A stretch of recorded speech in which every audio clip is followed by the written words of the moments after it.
Il-kumpanija WasteServ ċaħdet l-allegazzjonijiet tad-deputat nazzjonalista Jason Azzopardi li l-inċineratur tal-Marsa qed imarrat lil ħaddiema. Fi stqarrija spjegat li kwistjonijiet ta' saħħa u sigurtà jittieħdu b'serjetà kbira.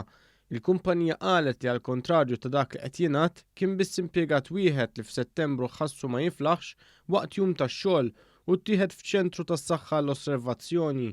Dan fil-waqt li spjegat li l-inċineratur li sar fl-2007 jaħraq karkassi tal-annimali u skart mediku u għalhekk huwa normali li jġenera ċertu rwejjaħ. Madankollu assigurat li din ir-riħa mhux tossika u ma tagħmilx ħsara dan għax l-emissjonijiet mill-impjant jiġu trattati qabel joħorġu fl-atmosfera. Il-WasteServ innotat ukoll kif l-operazzjonijiet fl-impjant isiru skont il-permess mogħtija tħaddim tal-inċineratur u għalhekk l-emissjonijiet huma ssorveljati b'mod regolari.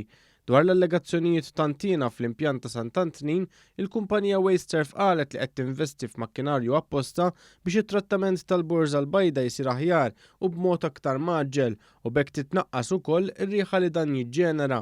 Saħqet kif l-impjant ta' Sant'Antnin m'hemm l-ebda dajjer jintnu iżda l-unika dajjer li jkun hemm huma frott it-tindif kontinwu tal-post. Il-WasteServ tennit il-wiegħda tal-Gvern li fi żmien 7 snin tagħlaq l-impjant ta' Sant'Antnin u minflok l-iskart organiku jkun ittrattat f'faċilitajiet moderni fit-tramuntana tal-pajjiż. Dan fil-waqt li l-WasteServ mistennija tiftaħ linja ġdida temporanja ta' separazzjoni tal-iskart fl-impjant ta' Sant'Antnin. L-istqarrija temmet tgħid li waqt li ħsarat fil-makkinarju huma inevitabbli, l-azzjoni biex dan jissewwa tittieħed malajr kemm jista' jkun.